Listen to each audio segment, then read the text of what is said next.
एक दिन मेरी सास मेरे पास आई और बोली कि नया काम शुरू करने के लिए हमें कुछ पैसों की ज़रूरत है, लेकिन पैसों की व्यवस्था करने में कुछ समय लग जाएगा, इसलिए तुम अपने पापा से 5 लाख लेकर आ जाओ। लेकिन मैंने भी साफ साफ कह दिया कि अभी तो मेरे पापा ने मेरी शादी की है, अपनी हैसियत से बढ़कर उन्होंने शादी में खर्च किया है। अब मैं कैसे उन्हें पैसे देने को कह सकती हूँ। तो सास ने कहा, हम कौन सा हमेशा के लिए मांग रहे हैं, उधार ही समझ कर दे दे, जब बन पड़ेगा तो हम लौटा देंगे। उसी समय वरुण भी मेरे पास आए और बोले, राधिका अब तुम इस घर में रहती हो तो तुम्हें अपने पापा से ज़्यादा अपने घर की चिंता होनी चाहिए। बिना कोई सवाल किए अपने मायके जाकर पैसा लेकर आओ। लेकिन माँ, मैंने भी कह दिया, मैं अपने पापा से हरगिज़ पैसे नहीं मांगूंगी, चाहे जो हो जाए। बस इसी बात पर वे लोग मुझे रात दिन मुझे सताते हैं। ना तो मुझे घर से बाहर निकलने देते हैं, ना ही फ़ोन पर बात करने देते हैं कि कहीं मैं किसी से कुछ बोल न दूँ। अपनी लाडली बेटी राधिका की पीड़ा सुनकर सावित्री जी का कलेजा मुंह को आने लगा। फिर कांपते स्वर में बोली, ये क्या कह रही है तू? मेरी कहीं एक एक बात सच है माँ। लेकिन बेटी, अभी तू कहाँ से फ़ोन कर रही है? दरअसल मेरे सास ससुर कहीं बाहर गए हैं। वरुण भी सुबह सुबह कहीं निकल गए थे। ननद नहाने गई तो चुपके से उसका फ़ोन उठा कर ले आई हूँ ताकि आपसे बात हो सके। अच्छा, मैं फ़ोन रखती हूँ। अगर मेरी ननद ने देख लिया तो मेरी खैर नहीं।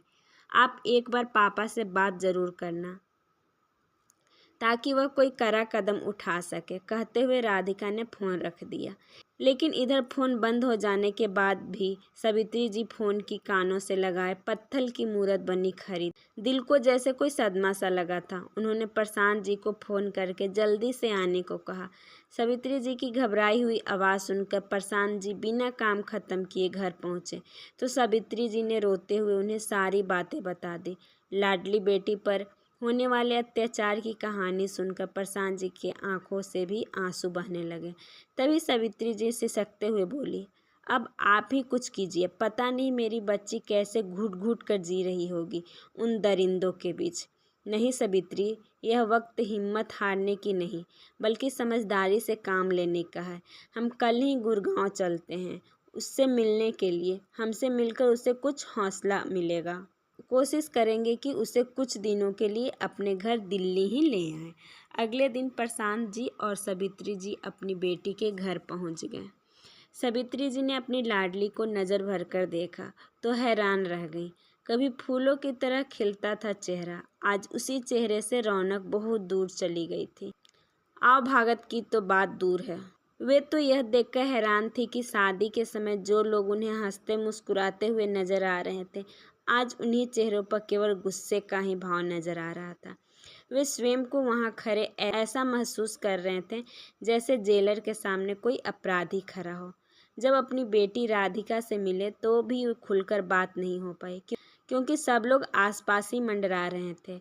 औपचारिक बातचीत के अलावा राधिका से कुछ नहीं बोल पाई। आखिरकार हिम्मत जुटाकर उन्होंने राधिका के ससुर से पूछ ही लिया, भाई साहब, आपकी इजाज़त हो तो मैं कुछ दिनों के लिए अपनी बेटी को घर ले जाना चाहता हूँ। लेकिन सामने से दो टूक शब्द में ना सुनने को मिला। अगले हफ्ते बहन की बेटी की शादी है और सब लोगों का जाना जरूरी है। यह कहकर उन्होंने राधिका को भेजने से मना कर दिया। ठीक है, हम उसके बाद राधिका बेटी को कुछ दिन के लिए ले जाएंगे। ऐसा कहकर दोनों वहां से चले आए। आज प्रशांत जी और सावित्री जी स्वयं को बहुत लाचार महसूस कर रहे थे। बड़े ही बूझे मन से दोनों पति पत्नी अपनी बेटी के ससुराल से वापस लौट आए। जिस बेरुखी और अपमान भरे वातावरण में 2 घंटे काटना भी उनके लिए दुर्भर हो रहा था, उसी वातावरण को उनकी बेटी 24 घंटे झेलती है। सोच सोच कर उनका हृदय हाहाकार कर रहा था। सावित्री जी की आंखों में आंसू देखकर प्रशांत जी बोले, अरे परेशान क्यों होती हो सावित्री?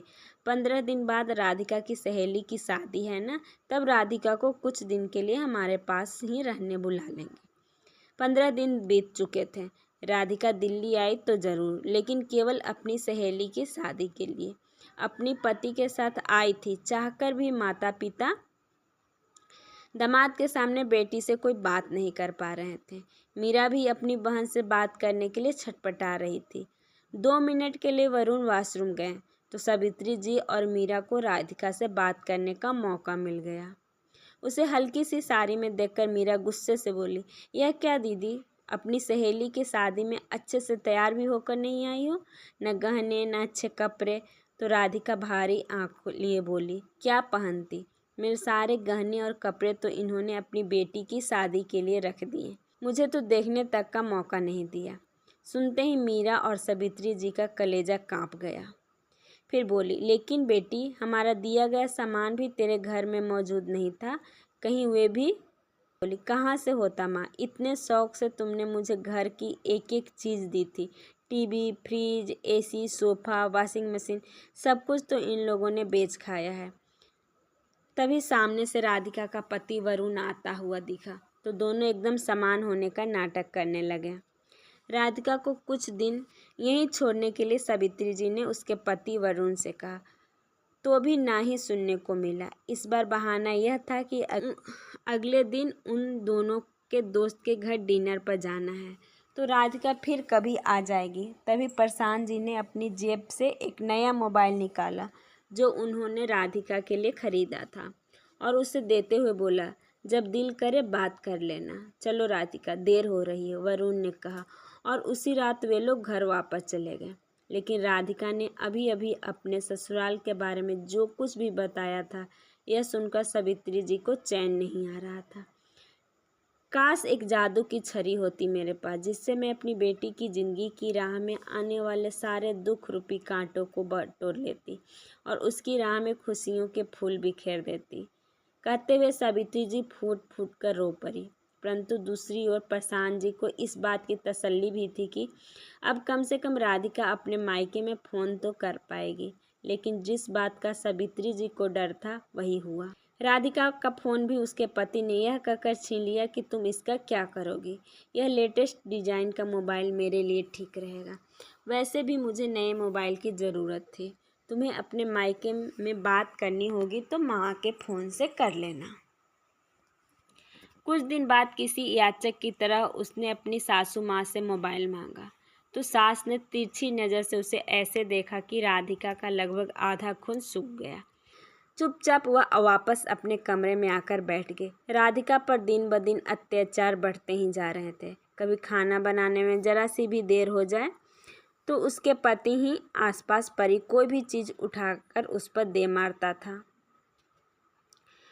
कोई कांच की वस्तु उसके हाथ से छूटकर गिर गई तो ननद भी उसकी बाजू मरोड़ने में देर नहीं करती थी। एक दिन वरुण का मोबाइल कमरे में पड़ा देखकर राधिका ने अपने माता पिता को फ़ोन लगाने की कोशिश की कि तभी वरुण कमरे में आया और राधिका के गाल पर खींचकर 2 तमाचे जड़ दिए। फिर उसका मुंह दबोचकर चिल्ला पड़ा, हिम्मत कैसी हुई तुम्हारी बिना मुझसे पूछे मेरा मोबाइल इस्तेमाल करने की? आइंदा मेरी किसी भी चीज़ को हाथ मत लगाना। आइंदा मेरी किसी भी चीज़ को हाथ लगाया तो जिंदा नहीं छोड़ूंगा। बुरी तरह सहम गई थी राधिका। एक बार फिर ससुराल की कैद में से जैसे तैसे कुछ देर के लिए बाहर निकलकर राधिका ने अपने घर पर फ़ोन किया। मीरा ने फ़ोन उठाया तो राधिका ने रोते हुए अपना सारा हाल सुना दिया। अब और सहन नहीं होता मीरा, पापा को बोल मुझे इस नर्क से निकाल कर ले जाए, नहीं तो मैं जिंदा नहीं बचूंगी। कहते हुए राधिका फफक कर रो पड़ी। सावित्री जी और प्रशांत जी उस समय बाजार गए थे। जैसे ही वह घर लौटे तो मीरा बोली, क्यों माँ, जब राधिका दीदी कॉलेज जाती थी तो आपको उसकी सुरक्षा की बहुत चिंता रहती थी ना? एक बार जाकर देखो दीदी के ससुराल, उन दरिंदों के बीच क्या वह सुरक्षित है? अरे थप्पड़ तमाचे तो बहुत छोटी सी बात है। जितनी यातनाएं उन्हें वहाँ झेलनी पड़ रही है ना, वह लोग तो उन्हें जान से मारकर ही दम लेंगे। जाकर ले क्यों नहीं आती हो उन्हें वहाँ से? बेटी की बात सुनकर प्रशांत जी बोले, लेकिन मीरा, तेरे रिश्ते की बात चल रही है और अगर लड़के वाले को इस बात का पता लग गया कि तेरी बहन अपने मायके आकर बैठी है तो इस घर से रिश्ता हरगिज़ नहीं जोड़ेंगे। वह तो क्या, कोई भी हमारे साथ रिश्ता जोड़ना पसंद नहीं करेगा। वह तो यही सोचेंगे ना कि माँ बाप की परवरिश में ही कमी थी। नहीं पापा, एक बेटी की शादी के लिए क्या आप दूसरी बेटी की बलि दे देंगे? और वैसे भी दीदी का हाल देखकर मैं तो शादी करना ही नहीं चाहती। बेटी का हाल जानकर सावित्री जी बोली, आप मेरी बेटी को अभी के अभी गुड़गांव वापस ले आइए। अगर वे लोग ना भेजें, ज़बरदस्ती लेकर आ जाइए, लेकिन झूठी मान मर्यादा के नाम पर मैं अपनी बेटी की कुर्बानी नहीं दे सकती। तभी प्रशांत जी बोले, सावित्री मेरी बात समझने की कोशिश करो। कुछ दिनों में जब राधिका की गोद में एक नन्हा मुन्ना खेल रहा होगा तो ससुराल में उसकी जगह अपने आप बन जाएगी। मुझे पूरा यकीन है, और अगर तब भी वे लोग ना सुधरे तो मैं जात बिरादरी के लोगों को उनके घर पर इकट्ठा करूँगा। समाज में अपनी बेइज्जती होते देख उन्हें अपना व्यवहार बदलना ही पड़ेगा। उस समय मामला शांत हो गया। कुछ दिन बाद राधिका ने एक नन्ही सी बेटी को जन्म दिया, लेकिन बेटी पैदा करने के बाद ससुराल वालों की नज़रों में वह और भी अधिक गुनहगार बन बैठी। अब तो आए दिन उसकी सास अपने बेटे की दूसरी शादी करवाने की धमकी देने लगी। अगर इस घर में रहना चाहती हो तो अपने पापा से कहकर तुरंत पैसों का इंतजाम करवाओ, राधिका की सास बोली। तो राधिका ने कहा, लेकिन माँ जी, मैं कितनी बार कह चुकी हूँ, उनके पास अब और पैसे नहीं हैं। अच्छा, मकान तो है तेरे पिता के पास, उसे बेचकर ही पैसे जुटा लें। इतना तो एक पिता अपनी बेटी के लिए कर ही सकता है। सासू माँ को इतना कहने पर राधिका बोल उठी, माँ जी, बेटी तो आपकी भी है, क्या आप उसके ससुराल वालों को इतना पैसा देंगे? इतना कहने भर की देर थी कि वरुण आगे बढ़कर एक जोरदार तमाचा राधिका के गाल पर रसीद कर दिया। बेशरम, तेरी इतनी हिम्मत कि मेरी माँ से जुबान लड़ाए? सिर घूम गया था राधिका के। तभी उसकी सासू माँ बोली, अब खरी खरी हमारा चेहरा ही देखती रहोगी क्या? जाकर चाय बना कर ला। थोड़ी देर में जैसे ही राधिका चाय की ट्रे लेकर कमरे के अंदर आने लगी तो उसके कानों में अपने पति और सास की कुछ बातें सुनाई पड़ी। कुछ देर वह वहीं खड़ी रही। अंदर से आवाज़ आई, इस बार अगर मानती है तो ठीक है, नहीं तो पहले इसकी बेटी को ठिकाने लगाओ, उसके बाद इस महारानी को। तेरी दूसरी शादी में हम खूब दहेज लेंगे। सुनते ही राधिका के पैरों तले की जमीन खिसक गई। सर चकराने लगा था उसका। फिर जैसे तैसे स्वयं को संभालते हुए वह अंदर आई और सबको चाय देने लगी। अगले दिन जब राधिका के सास अपने कमरे में सो रही थी और घर के बाकी सदस्य नदारद थे, तो राधिका चुपके से घर से बाहर निकली और किसी से मोबाइल मांगकर अपनी माँ को फ़ोन कर दिया और कहा, मैं फैसला कर चुकी हूँ माँ, आज ही मैं अपनी बेटी को लेकर दिल्ली पहुँच रही हूँ। बस इतना जानने के लिए फ़ोन किया है कि क्या मेरे इस फैसले में माता पिता मेरे साथ हैं या नहीं। लेकिन बेटी, क्या हुआ, साफ साफ बता। माँ, ज़्यादा समय मेरे पास नहीं है, बस आप इतना समझ लीजिए अब मेरा यहाँ रहना मुमकिन नहीं है। अब तक यह लोग मेरे साथ जो कर रहे थे सो कर रहे थे, लेकिन अब बात मेरी बेटी पर आ पड़ी है और यह मैं बिल्कुल बर्दाश्त नहीं करूँगी। मैंने सिर्फ यह पूछने के लिए फ़ोन किया कि क्या मैं अपने घर वापस आ सकती हूँ। तो सावित्री जी बोली, लेकिन बेटी, आज तेरी छोटी बहन को देखने लड़के वाले आ रहे हैं, बस कुछ ही देर में पहुँचते होंगे। उनके जाने के बाद मैं तेरे पापा से बात करती हूँ। ठीक है माँ, हताश भरे स्वर में राधिका बोली और फ़ोन रख दिया। और आधी रात को राधिका के ससुराल से गायब होने की खबर आ गई। बिस्तर पर लेटी सावित्री जी को एहसास हुआ कि सुबह हो चुकी है। प्रशांत जी पड़ोस में रहने वाले अपने दोस्त से सलाह लेने निकल गए हैं कि आखिर किया क्या जाए। इधर मीरा राधिका की सहेलियों को फ़ोन करके राधिका के बारे में पूछ रही थी। तभी सावित्री जी अपने कमरे की दीवार पर लगी राधिका की तस्वीर को एकाएक करके देखने लगी। 2 साल की हंसती खिलखिलाती नन्ही सी राधिका, कंधे पर बस्ता लटकाए स्कूल जाती चुलबुली सी राधिका, कुछ कर दिखाने का जुनून पालने वाली कॉलेज गर्ल राधिका, आंखों में ढेर सारे सपने सजाए दुल्हन बनी राधिका। फिर साहस उनकी आंखों में एक अनोखी तस्वीर अन्यासी उभर आई। ऊंचे पुल से नहर में छलांग लगाती, नहीं ऐसा नहीं हो सकता। तू कहाँ है मेरी बच्ची, किस हाल में है, कितनी लाचार हो गई हूँ आज मैं। सावित्री जी का हृदय चित्कार उठा था। उसी समय फ़ोन की घंटी बज उठी, जिसे सुनते ही सावित्री जी की सांस उधर में अटक गई। आज इतना साहस उनमें नहीं था कि फ़ोन उठाकर अपनी बेटी के बारे में कोई बुरी खबर सुन सके। तभी मीरा बिना देरी किए दौड़ती हुई अंदर आई और फ़ोन उठाकर कपकपाती आवाज़ में बोली, हेलो। तो दूसरी ओर से किसी व्यक्ति ने कोई संदेश दिया। फ़ोन सुनते ही मीरा की आंखों में आंसू बहने लगे और फ़ोन रखकर अपना माथा पकड़कर ज़ोर ज़ोर से रो पड़ी।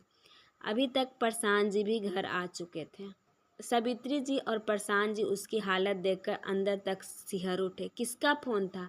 सावित्री जी ने अपने रूंधे गले से बड़ी मुश्किल से पूछा, लेकिन मीरा कुछ बोल नहीं पा रही थी। बेटी, कुछ तो बता, किसका फ़ोन था? सब कुछ जाहिर होते हुए भी प्रशांत जी बेसब्री से बोले। तभी मीरा अपने मम्मी पापा को गले लगकर फूट फूट कर रोने लगी और बोली, भगवान ने हमारी सुन ली पापा, दीदी बिल्कुल ठीक है। क्या तू सच कर रही है बेटी? सावित्री जी के मुरझाए चेहरे पर एक मुस्कान आ गई। हाँ माँ, दीदी कल शाम को ही गुड़िया को लेकर महिला आयोग के पास पहुँच गई थी। वहाँ दीदी बिल्कुल सही सलामत है और आयोग की मदद से उन्होंने अपने ससुराल वालों के खिलाफ पुलिस में शिकायत भी दर्ज करवा दी है। यही बताने के लिए उन्होंने फ़ोन किया था ताकि हम उनकी चिंता ना करें। यह बात सुनते ही प्रशांत जी जल्दी से उठे और जैसे ही घर के बाहर निकलने लगे तो सावित्री जी ने पूछा, कहाँ जा रहे हैं? अपनी बेटी राधिका को अपने घर लाने। भगवान ने हमें अपनी गलती सुधारने का मौका दिया है और इस मौके को मैं गंवाना नहीं चाहता। समाज वाले चाहे कुछ भी कहें, मुझे कोई फर्क नहीं पड़ता। इतना कहकर प्रशांत जी घर से चले गए और दोपहर को अपनी लाडली बेटी और नातिन को लेकर घर लौटे। अपनी बेटी राधिका की हालत देखकर सावित्री जी उसके गले लगकर खूब रोईं। तभी प्रशांत जी के पास एक फ़ोन आया। मुबारक हो प्रशांत जी, लड़के वालों को आपकी बेटी मीरा पसंद है। तभी प्रशांत जी बोले, लेकिन हम अभी मीरा की शादी करना नहीं चाहते। मैं अब अपनी बेटिया को पढ़ाना चाहता हूँ ताकि वह अपने पैरों पर खड़ी हो सके। ऐसा कहकर प्रशांत जी फ़ोन रख दिए।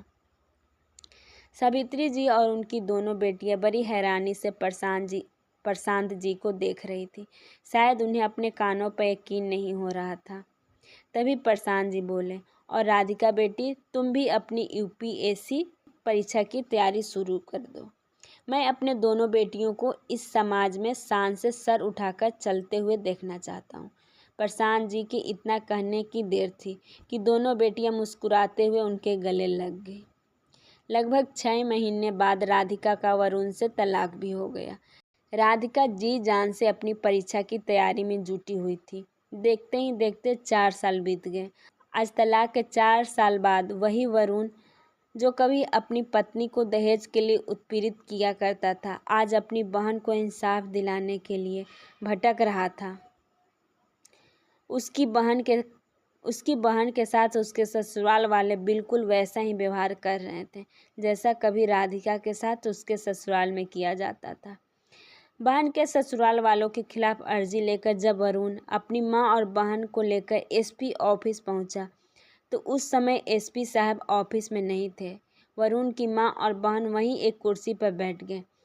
वरुण ने अपनी अर्जी सामने टेबल पर रख दी। थोड़ी देर में एसपी की वर्दी में एक महिला तेज कदमों के साथ चलती हुई आई और सामने रखी कुर्सी पर बैठ गई। उस महिला को देखकर वरुण के तो पैरों तले की जमीन ही खिसक गई, क्योंकि एसपी की कुर्सी पर बैठी वह महिला और कोई नहीं, उसकी पूर्व पत्नी राधिका थी।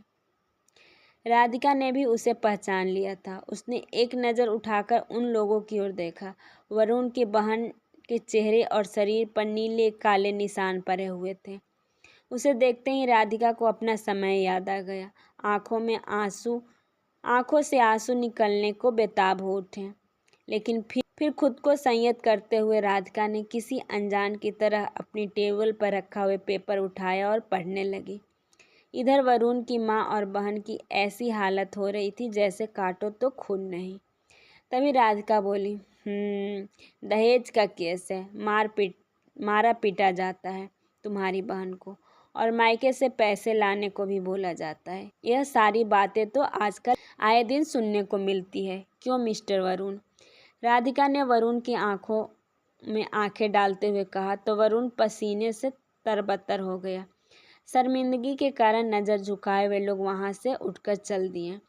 पुलिस कांस्टेबल ने उन्हें पीछे से आवाज़ दी, लेकिन वे मुड़कर वापस नहीं आए। तो कैसी लगी कहानी? अगर पसंद आई हो तो प्लीज़ लाइक, सब्सक्राइब, कमेंट और शेयर ज़रूर कीजिएगा। आज के लिए बस इतना ही। धन्यवाद।